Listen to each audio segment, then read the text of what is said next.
আপনারা জানেন যে রাজ্যের মুখ্যমন্ত্রী মমতা বন্দ্যোপাধ্যায় নতুন একটি প্রকল্প নিয়ে এসেছেন। যে প্রকল্পের দ্বারাতে যারা পরিযায়ী শ্রমিক রয়েছেন তাদেরকে প্রতি মাসে 5,000 টাকা দেওয়া হবে।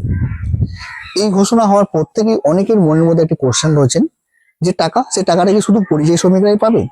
যারা এই মুহূর্তে বাড়িতে বসে আছেন তারাও তো সেখানে পোর্টালে যে অ্যাপ্লিকেশন করতে পারে, তাহলে তারাও কি সে টাকাটা পাবে? এই তাহলে সরকার কিভাবে বাঁচবে কারা পরিযায়ী শ্রমিক এবং কারা পরিযায়ী শ্রমিক নয়? মনের মধ্যে সবারই কিন্তু একটা কোশ্চেন আসবেই আসবে 100%। কারণ যেহেতু রাজ্য সরকার প্রতি মাসে 5,000 টাকা করে দিচ্ছে, সেহেতু সাধারণ মানুষের মনের মধ্যে একটা কোশ্চেন আসবেই, তাহলে কি আমিও অ্যাপ্লিকেশনটা করতে পারবো? এই যে নতুন যে প্রকল্প, সমশ্রী প্রকল্প, সেই প্রকল্পে যদি অ্যাপ্লিকেশন করি এবং অ্যাপ্রুভাল হয়ে যায় তাহলে 5,000 টাকা পাবো। সত্যি কি অ্যাপ্লিকেশন করতে পারবে? তাহলে অ্যাপ্লিকেশন যে প্রসেস, সে প্রসেসটা কি? অ্যাপ্লিকেশন যদি আপনি করতে চান তাহলে অনলাইন করতে হবে না অফলাইন করতে হবে? অনলাইন বা অফলাইন ফর্ম ফিল আপ করার সময় কি কি ডকুমেন্টস লাগবে, শর্তটা কি রয়েছে, চলুন এই ভিডিও সমস্ত কিছু আলোচনা করে আসি। চলুন ভিডিওটা শুরু করা যাক। তো ভিডিও শুরু করার আগে একটা অনুরোধ, যদি এই ভিডিওটা শেষ অবধি আপনার ভালো লেগে থাকে তাহলে অবশ্যই ভিডিও শেষে একটা লাইক, একটা শেয়ার ও চ্যানেলটা সাবস্ক্রাইব করে যাবেন। তো এই যে পরিযায়ী শ্রমিক, এই পরিযায়ী শ্রমিকরা কিভাবে বুঝবে সরকার যে কে পরিযায়ী শ্রমিক এবং কে পরিযায়ী শ্রমিক নয়? তো প্রথমেই বলি কারা কারা আবেদনটা করতে পারবে, বাকি কথা পরে বলছি।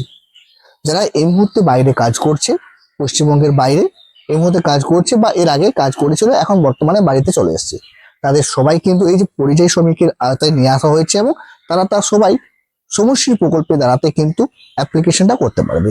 এবং অ্যাপ্লিকেশন করলেই প্রতি মাসে 5,000 টাকা দেওয়া হবে এবং যেটি 12 মাস ধরে দেওয়া চলবে বা 1 বছর কিন্তু। তার সাথে সাথে যদি তাদের রেশন কার্ড না থেকে থাকে তাহলে রেশন কার্ডের দ্বারাতে তাদেরকে রেশনও দেওয়া হবে এবং রেশন কার্ডও দেওয়া হবে।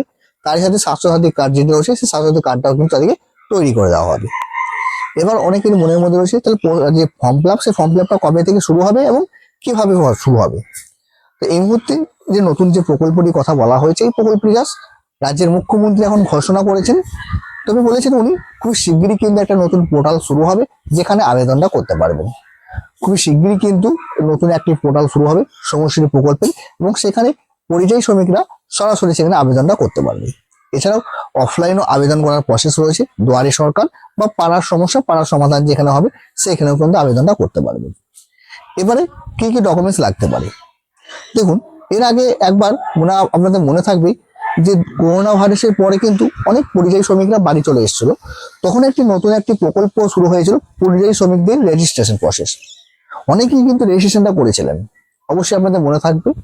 সেই রেজিস্ট্রেশন নাম্বারটাই কিন্তু আজকে কিন্তু এই সমশ্রী প্রকল্পে কাজে দেবে। যাদের কাছে সেই রেজিস্ট্রেশন নাম্বারটি আছে সেই রেজিস্ট্রেশন নাম্বার ধরেই কিন্তু এই যে সমশ্রী প্রকল্প বা 5,000 টাকার প্রকল্প, এই প্রকল্পে কিন্তু আবেদনটা করতে পারবে। এটা কিন্তু সরকার থেকে ঘোষণা করা হয়নি, তবে এটাই সম্ভাব্য আপনার প্রসেস হওয়ার সম্ভাবনা রয়েছে। তাছাড়া পরিযায়ী শ্রমিকদের খুঁজে বের করা একটা সমস্যা ব্যাপার, তার কারণ কে পরিযায়ী শ্রমিক এবং কে পরিযায়ী শ্রমিক নয় সেটা তাছাড়া বের করতে পারবে না।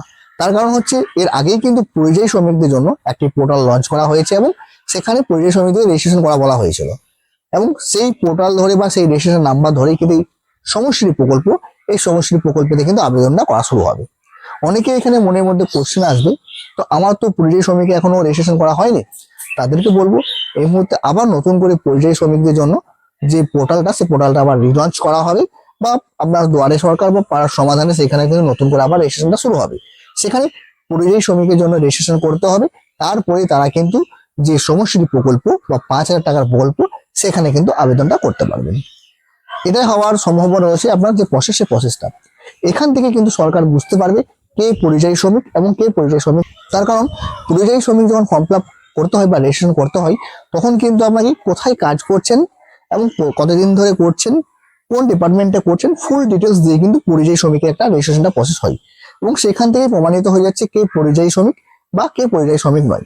তো যেহেতু আপনি পরিযায়ী শ্রমিকের ডিটেলসটা দিয়েছেন এবং সেখান থেকে একটা রেজিস্ট্রেশন নাম্বার পেয়েছেন, সেখান থেকে কিন্তু আমি সমশ্রী যে প্রকল্প সেই প্রকল্পে আবেদনটা করতে পারবেন। আশা করা যাচ্ছে এই একটি প্রসেস হওয়ার খুবই সম্ভাবনা রয়েছে। যারা এখনো অবধি পরিযায়ী শ্রমিকের জন্য আবেদনটা করেননি তারা ব্লক লেভেলে কিন্তু যোগাযোগ করতে পারেন, সেখানে ফর্ম নিয়ে কিন্তু ফর্মটা ফিল আপ করে দিতে পারেন বা খুবই শীঘ্রই আপনার যে আপনাদের বাড়ি সে বাড়িতে পাড়ার সমাধান বা দুয়ারে সরকার হবে সেখানে গিয়েও কিন্তু আপনারা রেজিস্ট্রেশনটা করতে পারেন।